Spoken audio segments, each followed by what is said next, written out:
سلطان نے اجازت دے دی۔ میگنانا ماریوس نے بالکل وہ کہانی جو رات صحرا میں اس نے اپنی پارٹی کمانڈر اور اپنے ساتھیوں کو سنائی تھی، من و ان سلطان ایوبی کو سنا دی۔ اب کہ اس نے صلیب پر لٹکتے ہوئے حضرت عیسیٰ کے بت، کنواری مریم کی تصویر اور پادریوں کے اس خدا سے جس سے وہ پادری کی اجازت کے بغیر بات بھی نہیں کر سکتا تھا، بیزاری کا اظہار اور زیادہ شدت سے کیا اور کہا، مرنے سے پہلے مجھے خدا کی ایک جھلک دکھا دو۔ میرے خدا نے بچوں کو بھوکا مار دیا ہے، میری ماں کو اندھا کر دیا ہے، میری بہن کو شرابی وحشیوں کا قیدی بنا دیا ہے اور مجھے 30 سالوں کے لیے قید خانے میں بند کر دیا ہے۔ میں وہاں سے نکلا تو موت کے منہ میں آ پڑا۔ سلطان، میری جان تیرے ہاتھ میں ہے، مجھے سچا خدا دکھا دے، میں اس سے فریاد کروں گا، اس سے انصاف مانگوں گا۔ تیری جان میرے ہاتھ میں نہیں، سلطان ایوبی نے کہا، میرے خدا کے ہاتھ میں ہے۔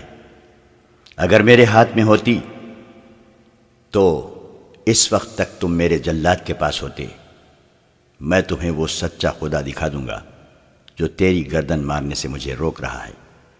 لیکن تجھے اس خدا کا سچا عقیدہ قبول کرنا ہوگا، ورنہ خدا تمہاری فریاد نہیں سنے گا اور انصاف بھی نہیں ملے گا۔ سلطان ایوبی نے اس کا خنجر اس کی گود میں پھینک دیا اور خود اس کے پاس جا کر اس کی طرف پیٹ کر کے کھڑا ہو گیا۔ موبی سے کہا، اسے کہو میں اپنی جان اس کے حوالے کرتا ہوں، یہ خنجر میری پیٹ میں گھونپ دے۔ میگنانا ماریوس نے خنجر ہاتھ میں لے لیا، اسے غور سے دیکھا، سلطان ایوبی کی پیٹھ پر نگاہ دوڑائی، اٹھا اور سلطان کے سامنے چلا گیا۔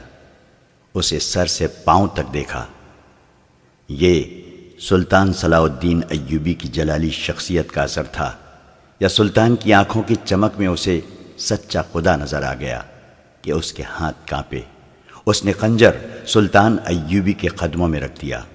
وہ دو زانو بیٹھ گیا اور سلطان کا ہاتھ چوم کر زارو قطار رونے لگا۔ موبی سے کہا، اس سے کہو کہ یا تو یہ خود خدا ہے یا اس نے خدا کو اپنے سینے میں قید کر رکھا ہے۔ اسے کہو مجھے اپنا خدا دکھا دے۔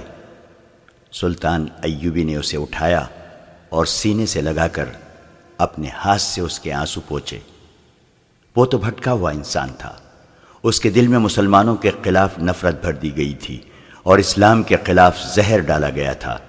پھر حالات نے اسے اپنے مذہب سے بیزار کیا۔ یہ ایک قسم کا پاگل پن تھا اور ایک تشنگی تھی جو اسے ایسی خطرناک مہم پر لے آئی تھی۔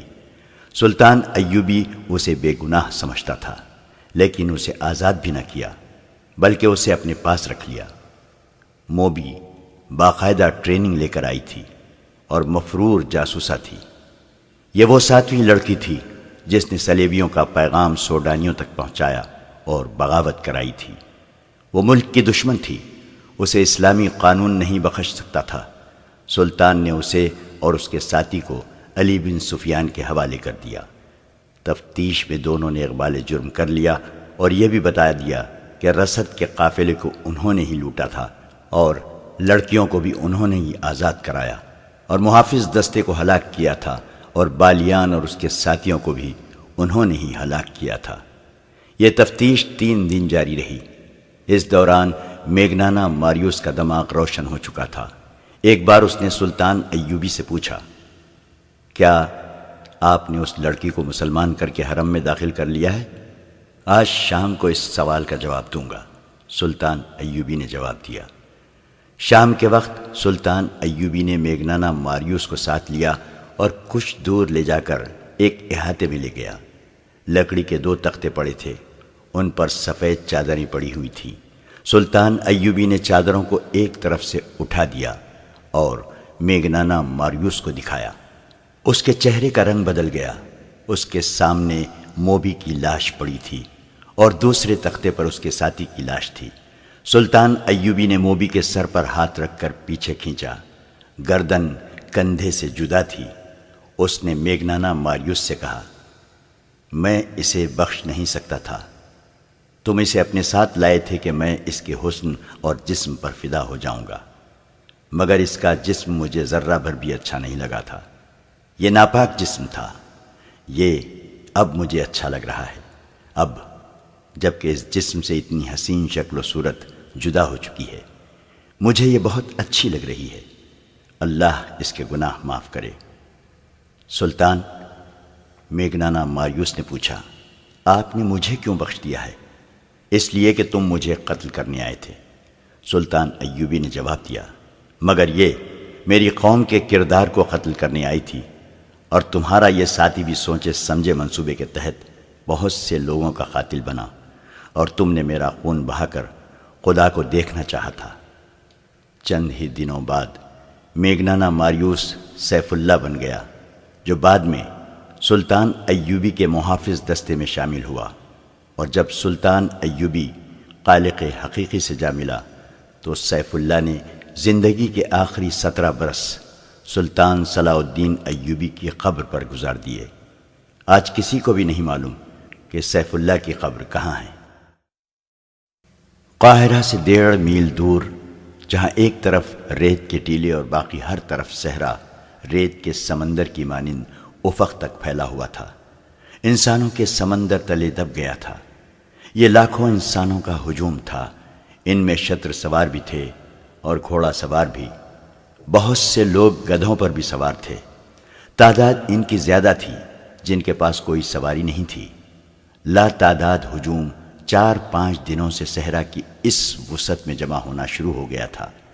قاہرہ کے بازاروں میں بھیڑ اور رونق زیادہ ہو گئی تھی، سرائے بھر گئی تھی۔ یہ لوگ دور دور سے اس سرکاری منادی پر آئے تھے کہ 6-7 روز بعد قاہرہ کے مضافاتی ریگستان میں مصر کی فوج گھوڑ سواری، شتر سواری، دوڑتے گھوڑوں اور اونٹوں سے تیر اندازی اور بہت سے جنگی کمالات کا مظاہرہ کرے گی۔ منادی میں یہ اعلان بھی کیا گیا تھا کہ غیر فوجی لوگ بھی ان مظاہروں میں جس کسی کو چاہیں تیغ زنی، کشتی، دوڑتے گھوڑوں کی لڑائی اور تیر اندازی وغیرہ کے لیے للکار کر مقابلہ کر سکتے ہیں۔ یہ منادی صلاح الدین ایوبی نے کرائی تھی۔ اس کے 2 مقاصد تھے، ایک یہ کہ لوگوں کو فوج میں بھرتی ہونے کی ترغیب ملے گی، اور دوسرے یہ کہ جو لوگ ابھی تک سلطان کو فوجی لحاظ سے کمزور سمجھتے ہیں ان کے شکوک رفع ہو جائیں۔ سلطان ایوبی کو جب یہ اطلاعیں ملنے لگیں کہ لوگ 6 روز پہلے ہی تماشا گاہ میں جمع ہونا شروع ہو گئے ہیں تو وہ بہت خوش ہوا، مگر علی بن سفیان پریشان سا نظر آتا تھا۔ اس نے سلطان کے آگے اس پریشانی کا اظہار کر بھی دیا تھا۔ سلطان ایوبی نے مسرت سے اسے کہا تھا، اگر تماشائیوں کی تعداد 1 لاکھ ہو جائے تو ہمیں 5000 سپاہی تو مل ہی جائیں گے۔ محترم امیر، علی بن سفیان نے کہا، میں تماشائیوں کے ہجوم کو کسی اور زاویے سے دیکھ رہا ہوں۔ میرے اندازے کے مطابق اگر تماشائیوں کی تعداد 1 لاکھ ہوئی تو اس میں 1000 جاسوس ہوں گے۔ دیہات سے عورتیں بھی آ رہی ہیں، ان میں زیادہ تر سوڈانی ہیں۔ ان میں اکثر کا رنگ اتنا گورا ہے کہ عیسائی عورت ان میں چھپ سکتی ہے۔ میں تمہاری اس مشکل کو اچھی طرح سمجھتا ہوں علی، سلطان نے کہا، لیکن تم جانتے ہو کہ میں نے جس میلے کا انتظام کیا ہے وہ کیوں ضروری ہے۔ تم اپنے محکومے کو اور زیادہ ہوشیار کر دو۔ جی، میں اس کے حق میں ہوں، علی بن سفیان نے کہا۔ یہ میلہ بہت ہی ضروری ہے۔ میں نے اپنی پریشانی آپ کو پریشان کرنے کے لیے نہیں بتائی، صرف یہ اطلاع پیش کی ہے کہ یہ میلہ اپنے ساتھ کیا خطرہ لا رہا ہے۔ قاہرہ میں عارضی خہبے خانے کھل گئے ہیں جو ساری رات شائقین سے بھرے رہتے ہیں۔ تماشائیوں میں سے بعض نے شہر کے باہر خیمے نصب کر لیے ہیں۔ میرے گروہ نے مجھے اطلاع دی ہے کہ ان میں بھی قمار بازوں اور عصمت فروشوں کے خیمے موجود ہیں۔ کل میلے کا دن ہے، ناچنے گانے والیوں نے تماشائیوں سے دولت کے ڈھیر اکٹھے کر لیے ہیں۔ میلہ ختم ہو جائے گا تو یہ غلاظت بھی ہجوم کے ساتھ ہی صاف ہو جائے گی۔ سلطان ایوبی نے کہا، میں اس پر پابندی عائد نہیں کرنا چاہتا۔ مصر کی اخلاقی حالت اچھی نہیں۔ رقص اور عصمت فروشی 1-2 دنوں میں ختم نہیں کی جا سکتی۔ ابھی مجھے زیادہ سے زیادہ تماشائیوں کی ضرورت ہے، مجھے فوج تیار کرنی ہے، اور تم جانتے ہو علی، ہمیں بہت زیادہ فوج کی ضرورت ہے۔ میں نے فوج اور انتظامیہ کے سربراہوں کے اجلاس میں یہ ضرورت وضاحت سے بیان کر دی تھی۔ میں آپ کو اس وضاحت سے روک نہیں سکا تھا امیر محترم، علی بن سفیان نے کہا۔ میری سراغ رساں نگاہوں میں ان سربراہوں میں نصف ایسے ہیں جو ہمارے وفادار نہیں۔ آپ اچھی طرح جانتے ہیں کہ ان میں کچھ ایسے ہیں جو آپ کو اس گدی پر نہیں دیکھنا چاہتے، اور باقی جو ہیں ان کی دلچسپیاں سوڈانیوں کے ساتھ ہیں۔ میں نے ان میں سے ہر ایک کے پیچھے ایک ایک آدمی چھوڑ رکھا ہے۔ میرے آدمی مجھے ان کی سرگرمیوں سے آگاہ کرتے رہتے ہیں۔ کسی کی کوئی خطرناک سرگرمی سامنے آئی ہے؟ سلطان ایوبی نے پوچھا۔ نہیں، علی بن سفیان نے جواب دیا، سوائے اس کے کہ یہ لوگ اپنی حیثیت اور رتبوں کو فراموش کر کے راتوں کو مشکوک خیموں میں اور ان مکانوں میں جاتے ہیں جو عارضی قہبے خانے اور رقص گاہیں بن گئے ہیں۔ دو نے تو ناچنے والی لڑکیوں کو گھروں میں بھی بلا لیا ہے۔ ان سے زیادہ میرا دماغ ان 2 بادبانی کشتیوں پر گھوم رہا ہے جو 10 روز گزرے بحر روم کے ساحل کے ساتھ دیکھی گئی تھیں۔ ان میں کیا خاص بات تھی؟ سلطان ایوبی نے پوچھا۔ اس وقت تک بحر روم کے ساحل سے فوج کو واپس بلا لیا گیا تھا۔ وہاں ڈھکی چھپی جگہوں پر 2 فوجی سمندر پر نظر رکھنے کے لیے بٹھا دیے گئے تھے۔ علی بن سفیان نے ماہی گیروں اور صحرائی خانہ بدوشوں کے لباس میں ساحل پر انٹیلیجنس کے چند آدمی مقرر کر دیے تھے۔ یہ اہتمام ایک تو اس لیے کیا گیا تھا کہ صلیبی اچانک حملہ نہ کریں، اور دوسرے اس لیے کہ ادھر سے صلیبیوں کے جاسوس نہ آ سکیں۔ مگر ساحل بہت لمبا تھا، کہیں کہیں چٹانیں بھی تھیں جہاں سمندر اندر آ جاتا تھا۔ سارے ساحل پر نظر نہیں رکھی جا سکتی تھی۔ 10 روز گزرے ایسی ہی ایک جگہ سے جہاں سمندر چٹانوں کے اندر آیا ہوا تھا۔ 2 بادبانی کشتیاں نکلتی دیکھی تھیں، وہ شاید رات کو آئی تھیں۔ انہیں جاتا دیکھ کر سلطان کے 2 سوار سرپٹ گھوڑے دوڑاتے اس جگہ پہنچے جہاں سے کشتیاں نکل کر گئی تھیں۔ وہاں کچھ بھی نہ تھا، کوئی انسان نہیں تھا، اور کشتیاں سمندر میں دور چلی گئی تھیں۔ کشتیوں اور بادبانوں کی ساخت بتاتی تھی کہ یہ مصر کے ماہی گیروں کی نہیں، سمندر پار کی معلوم ہوتی تھیں۔ سوار تھوڑی دور تک صحرا میں گئے، انہیں کسی انسان کا سراغ نہیں ملا۔ انہوں نے قاہرہ اطلاع بھجوا دی تھی کہ ساحل کے ساتھ 2 مشکوک کشتیاں دیکھی گئی ہیں۔ علی بن سفیان کے لیے یہ ممکن نہ تھا کہ ریگزار میں انہیں ڈھونڈ لیتا جو کشتیوں میں سے اترے تھے۔ اطلاع پہنچتے پہنچتے 3 دن گزر گئے تھے۔ یہ بھی یقین نہیں تھا کہ کشتیوں سے کون اترا ہے۔ علی بن سفیان نے سلطان ایوبی کے اس سوال کے جواب میں کہ ان کشتیوں میں کیا خاص بات تھی یہ وضاحت کر دی اور کہا، ہم میلے کی منادی 1.5 مہینے سے کرا رہے ہیں۔ 1.5 مہینے میں خبر یورپ کے وسط تک پہنچ سکتی ہے اور وہاں سے جاسوس آ سکتے ہیں۔ مجھے یقین کی حد تک شک ہے کہ تماشائیوں کے ساتھ صلیبیوں کے جاسوس میلے میں آ گئے ہیں۔ قاہرہ میں اس وقت لڑکیاں عارضی طور پر نہیں، مستقل طور پر فروخت ہو رہی ہیں۔ سلطان سمجھتے ہیں کہ ان کے خریدار معمولی حیثیت کے لوگ نہیں ہو سکتے۔ ان خریداروں میں قاہرہ کے تاجر، ہماری انتظامیہ اور فوج کے سربراہ اور نامی گرامی بردہ فروش شامل ہیں۔ بکنے والی لڑکیوں میں صلیبیوں کی جاسوس لڑکیاں ہو سکتی ہیں اور یقیناً ہوں گی۔ سلطان ایوبی ان اطلاعوں سے پریشان نہ ہوا۔ بحر روم میں صلیبیوں کو شکست دیے تقریباً 1 سال گزر گیا تھا۔ علی بن سفیان نے سمندر پار جاسوسی کا انتظام کر رکھا تھا جو مضبوط اور 100% قابل اعتماد نہیں تھا۔ تاہم یہ اطلاع مل گئی تھی کہ صلیبیوں نے مصر میں جاسوس اور تقریب کار بھیج رکھے ہیں۔ ابھی یہ معلوم نہیں ہو سکا تھا کہ مصر کے متعلق ان کے منصوبے کیا ہیں۔ بغداد اور دمشق سے آنے والی اطلاعوں سے پتہ چلا تھا کہ صلیبیوں نے زیادہ تر دباؤ ادھر ہی رکھا ہوا ہے۔ وہاں خصوصاً شام میں وہ مسلمان عمرہ کو عیاشیوں اور شراب میں ڈبوتے چلے جا رہے تھے۔ سلطان نور الدین زنگی کی موجودگی میں صلیبی ابھی براہ راست ٹکر لینے کی جرت نہیں کر رہے تھے۔ بحر روم میں جب صلاح الدین ایوبی نے ان کا بیڑا بمیل لشکر غرق کر دیا تھا، ادھر عرب میں سلطان زنگی نے صلیبیوں کی مملکت پر حملہ کر کے انہیں صلح پر مجبور کیا اور جزیہ وصول کر لیا تھا۔ اس معرکے میں بہت سے صلیبی سلطان زنگی کی قید میں آئے تھے، جن میں رینالٹ نام کا ایک صلیبی سالار بھی تھا۔ سلطان زنگی نے ان قیدیوں کو رہا نہیں کیا تھا، کیونکہ صلیبیوں نے مسلمان جنگی قیدیوں کو شہید کر دیا تھا۔ اس کے علاوہ صلیبی عہد شکنی بھی کیا کرتے تھے۔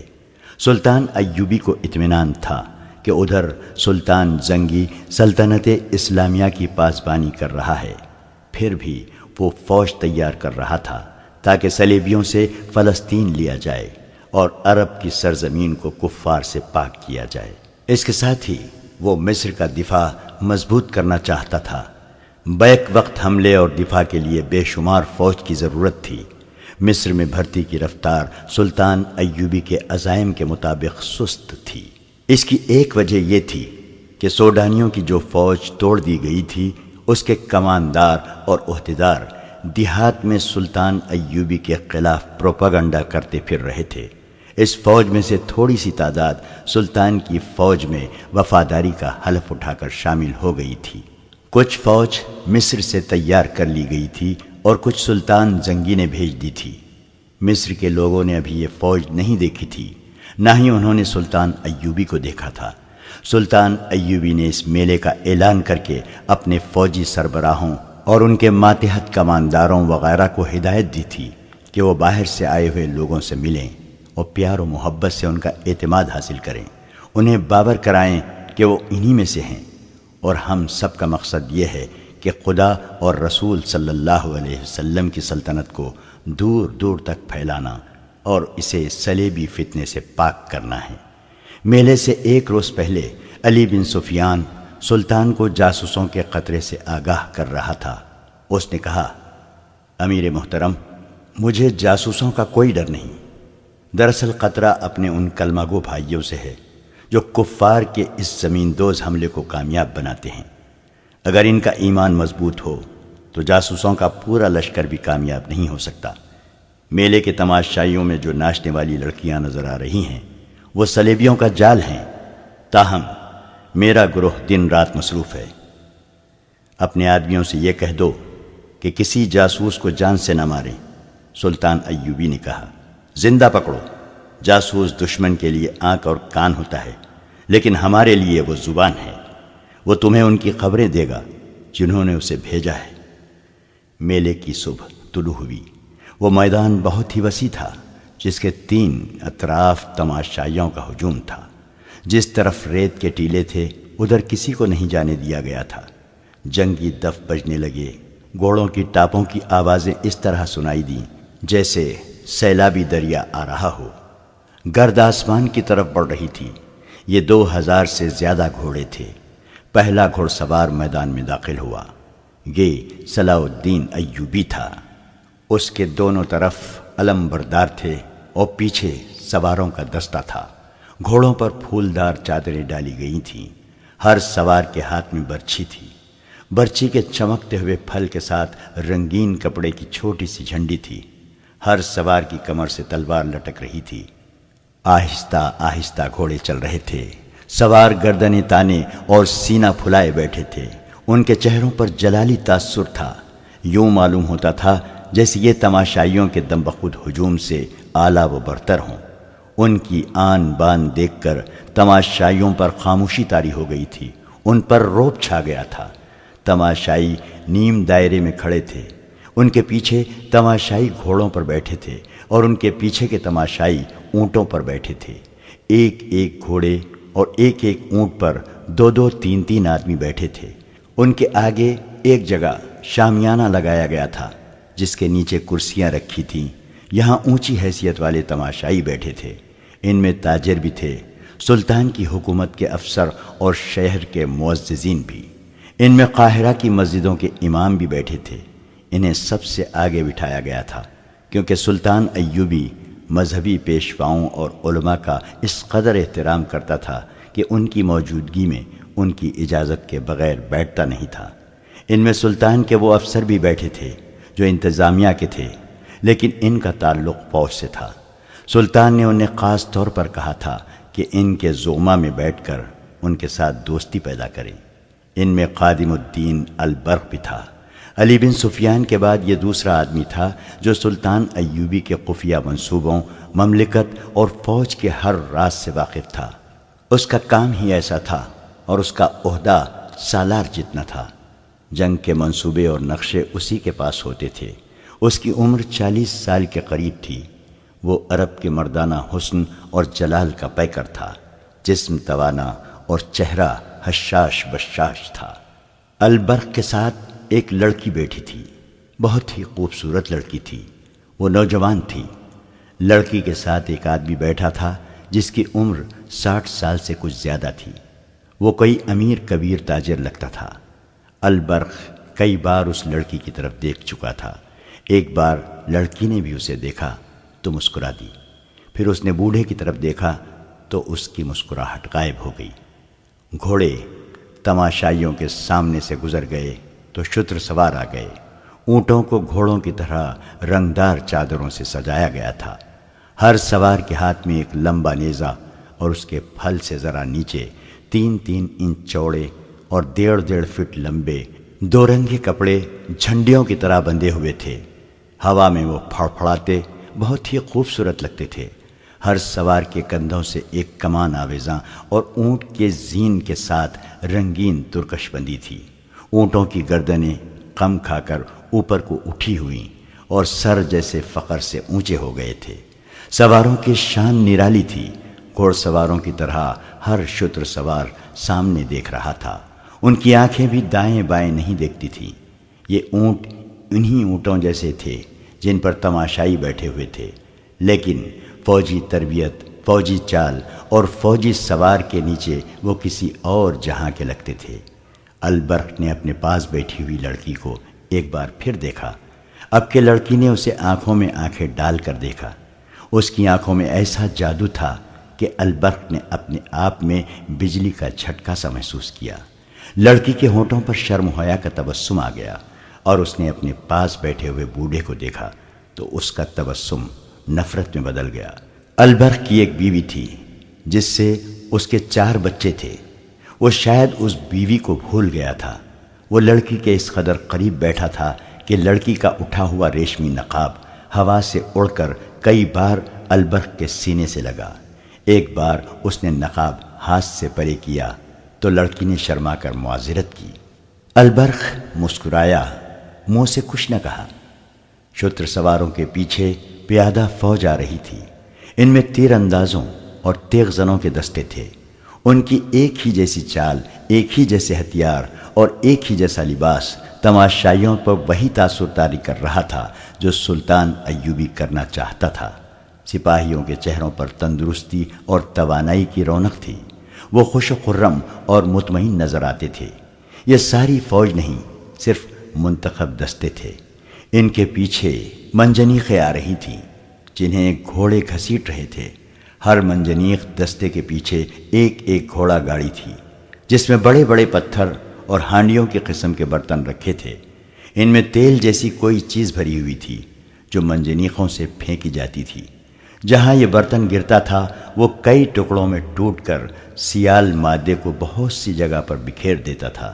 اس پر آتشی تیر چلائے جاتے تو سیال مادہ شعلے میں تبدیل ہو جاتا تھا۔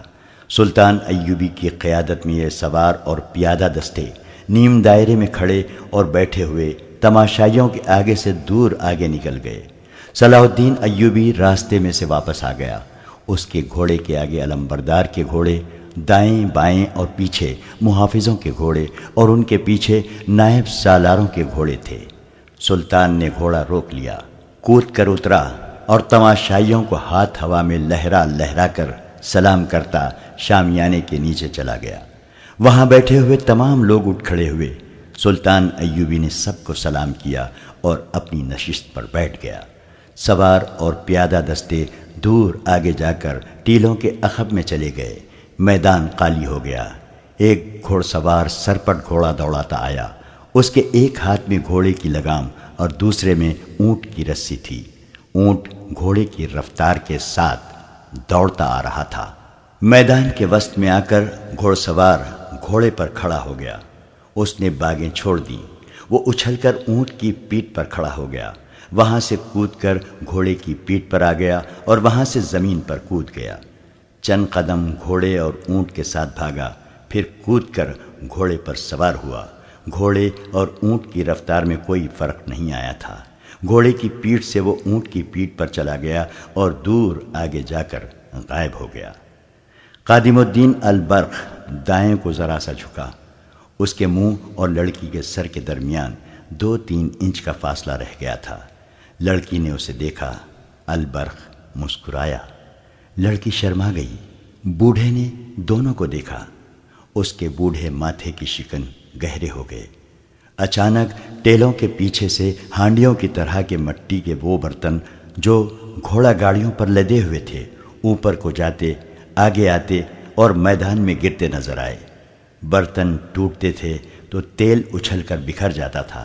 کم و بیش 100 برتن گرے اور ان سے نکلا ہوا مادہ تقریباً 100 گز لمبائی اور اسی قدر چوڑائی میں بکھر گیا۔ ایک ٹیلے پر 6 تیر انداز نمودار ہوئے۔ انہوں نے جلتے ہوئے فلیتوں والے تیر چلائے جو سیال مادے والی جگہ گڑ گئے۔ فوراً وہ تمام جگہ ایک ایسا شعلہ بن گئی جو گھوڑے کی پیٹھ تک بلند اور کوئی 100 گز تک پھیلا ہوا تھا۔ ایک طرف سے 4 گھوڑ سوار گھوڑے پوری رفتار سے دوڑتے ہوئے آئے۔ شعلے کے قریب آ کر وہ رکے نہیں، رفتار کم بھی نہ کی، چاروں شعلے میں چلے گئے۔ تماشائی دم بخود تھے کہ وہ جل جائیں گے، مگر وہ اتنے وسیع شعلے میں دوڑتے نظر آ رہے تھے۔ آخر وہ چاروں شعلے میں سے نکل گئے۔ تماشائیوں نے داد تحسین کا وہ شور بلند کیا کہ آسمان پھٹنے لگا۔ 2 سواروں کے کپڑوں کو آگ لگی ہوئی تھی۔ دونوں بھاگتے گھوڑوں سے ریت پر گرے اور تھوڑی دور لڑکیاں کھاتے ہوئے گئے۔ ان کے کپڑوں کی آگ بجھ گئی۔ البرق اس شور و غل اور سواروں کے کمالات سے نظریں پھیرے ہوئے لڑکی کو دیکھ رہا تھا۔ لڑکی اس کی طرف دیکھتی اور ذرا سا مسکرا کر بوڑھے کو دیکھنے لگتی۔ بوڑھا اٹھ کر جانے کیوں چلا گیا۔ لڑکی اسے جاتا دیکھتی رہی۔ البرق کو معلوم تھا کہ لڑکی بوڑھے کے ساتھ آئی ہے۔ اس نے لڑکی سے پوچھا، تمہارے والد صاحب کہاں چلے گئے ہیں؟ یہ میرا باپ نہیں، لڑکی نے جواب دیا، میرا خاوند ہے۔ خاوند؟ البرق نے حیرت سے پوچھا، کیا یہ شادی تمہارے والدین نے کرائی ہے؟ اس نے مجھے خریدا ہے، لڑکی نے اداس لہجے میں کہا۔ وہ کہاں گیا ہے؟ البرق نے پوچھا۔ ناراض ہو کر چلا گیا ہے، لڑکی نے جواب دیا۔ اسے شک ہو گیا ہے کہ میں آپ کو دلچسپی سے دیکھتی ہوں۔ کیا تم واقعی مجھے دلچسپی سے دیکھتی ہو؟ البرق نے رومانی انداز سے پوچھا۔ لڑکی کے ہونٹوں پر شرمیلی سی مسکراہٹ آ گئی۔ دھیمی سی آواز میں بولی، میں اس بوڑھے سے تنگ آ گئی ہوں۔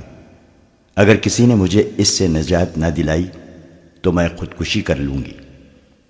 میدان میں سوار اور پیادہ فوجی حیران کن کرتب دکھا رہے تھے اور حرب و ضرب کے مظاہرے کر رہے تھے۔ تماشائیوں نے جنگی مظاہرے پہلے کبھی نہیں دیکھے تھے۔ انہوں نے صرف سوڈانی فوج دیکھی تھی جو خزانے کے لیے سفید ہاتھی بنی ہوئی تھی۔ اس کے کماندار بادشاہوں کی طرح باہر نکلتے تھے۔ ان کے ساتھ اگر فوج کا دستہ ہو تو وہ دیہات کے لیے مصیبت بن جاتے تھے۔ مویشی تک کھول کر لے جاتے تھے۔ کسی کے پاس اچھی نسل کا اونٹ گھوڑا دیکھیے تو زبردستی لے جاتے تھے۔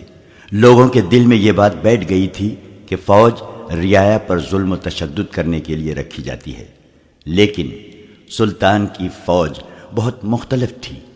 ایک تو وہ دستے تھے جو مظاہرے میں شریک تھے، باقی فوج کو سلطان کی ہدایت کے مطابق تماشائیوں میں پھیلا دیا گیا تاکہ وہ لوگوں کے ساتھ گھل مل کر ان پر یہ تاثر پیدا کریں کہ فوجی ان کے بھائی ہیں اور انہی میں سے ہیں۔ بدتمیزی یا بد اخلاقی کرنے والے فوجی کے لیے بڑی سخت سزا مقرر کی گئی تھی۔ قادم الدین البرق جو سلطان ایوبی کی جنگی مشاورتی محکمے کا سربراہ اور رازداں تھا، سلطان کی ہدایات اور میلے کے شور و غل سے بالکل ہلا تعلق ہو گیا تھا۔ لڑکی ایک جادو بن کر اس کے عقل پر غالب آ گئی تھی۔ اس نے لڑکی میں دلچسپی کا اظہار کیا، اسے لڑکی نے قبول کر لیا تھا۔ اس سے دونوں کے لیے سہولت پیدا ہو گئی۔ البرق نے کہیں ملنے کو کہا تو لڑکی نے جواب دیا کہ وہ خریدی ہوئی لونڈی ہے اور اس بوڑھے نے اسے قید میں رکھا ہوا ہے، وہ اس پر ہر وقت نظر رکھتا ہے۔ لڑکی نے یہ بھی بتایا کہ بوڑھے کے گھر 4 بیویاں ہیں۔ البرق نے اپنے رتبے کو فراموش کر دیا۔ عشق باز نوجوان کی طرح اس نے ملاقات کی وہ جگہ بتانی شروع کر دی جہاں آوارہ آدمیوں کے سوا کوئی نہیں جاتا تھا۔ ان جگہوں میں ایک جگہ لڑکی کو پسند آ گئی۔ یہ شہر سے باہر قدیم زمانے کا کوئی کھنڈر تھا۔ البرق نے لڑکی سے یہ وعدہ بھی کیا کہ وہ اسے بوڑھے سے آزاد کرانے کی کوشش کرے گا۔ تیسری رات البرق گھر سے نکلا۔ وہ حاکموں کی شان سے گھر سے نکلا کرتا تھا، مگر اس رات وہ چوروں کی طرح باہر نکلا۔ ادھر ادھر دیکھا اور ایک طرف میں چل پڑا۔ قاہرہ پر سکوت طاری تھا۔ فوجی میلے ختم ہوئے 2 دن گزر گئے تھے۔ باہر سے آئے ہوئے تماشائی جا چکے تھے۔ سرکاری حکم کے تحت عارضی قہبہ خانے اٹھا دیے گئے تھے۔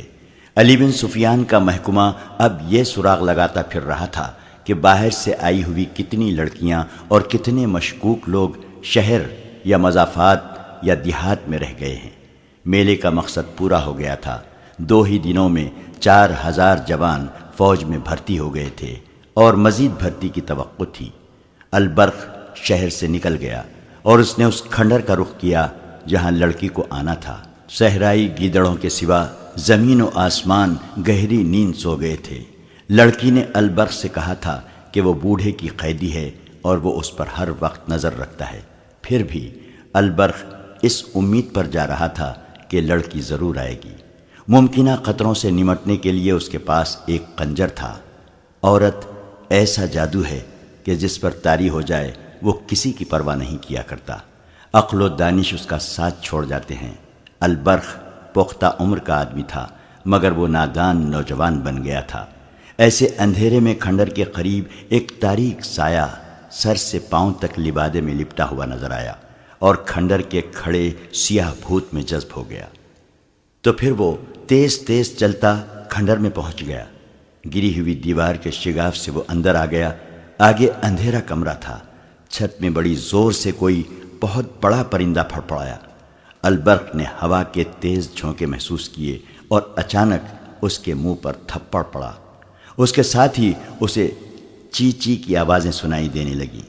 وہ جان گیا کہ یہ بڑے چمگادڑ ہیں جن کے پنجے اس کا منہ لوچ ڈالیں گے۔ وہ بیٹھ گیا اور پاؤں پر سرکتا کمرے سے نکل گیا۔ کمرہ اڑتے چمگادڑوں سے بھر گیا تھا۔ آگے صحن تھا جس کے ارد گرد گول برآمدہ تھا۔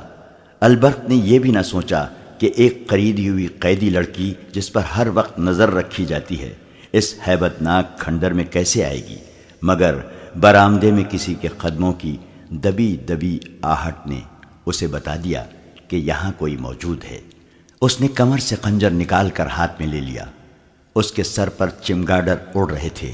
پھڑ پھڑانے کی آوازیں ڈراؤنی تھیں۔ البرق نے آہستہ سے پکارا، آصفہ۔ لڑکی نے اسے اپنا نام بتا دیا تھا اور میلے میں یہ بھی بتا دیا تھا کہ وہ کس طرح فروخت ہوئی ہے۔ آپ آ گئے؟ اسے آصفہ کی آواز سنائی دی۔ وہ برآمدے میں سے دوڑتی آئی اور البرق کے ساتھ چپک گئی۔ کہنے لگی، آپ کی خاطر جان کو خطرے میں ڈال کر آئی ہوں۔ مجھے جلدی واپس جانا ہے۔ بوڑھے کو شراب میں نیند کا سفوف پلا آئی ہوں، وہ جاگ نہ اٹھے۔ کیا تم اسے شراب میں زہر نہیں پلا سکتی؟ البرق نے پوچھا۔ میں نے کبھی قتل نہیں کیا، آصفہ نے کہا۔ میں نے تو کبھی یہ بھی نہیں سوچا تھا کہ اس طرح کسی غیر مرد سے ملنے اس ڈراؤنے کھنڈر میں آؤں گی۔ البرق نے اسے بازوؤں میں جکڑ لیا۔ اچانک ان کے پیچھے برآمدہ روشن ہو گیا۔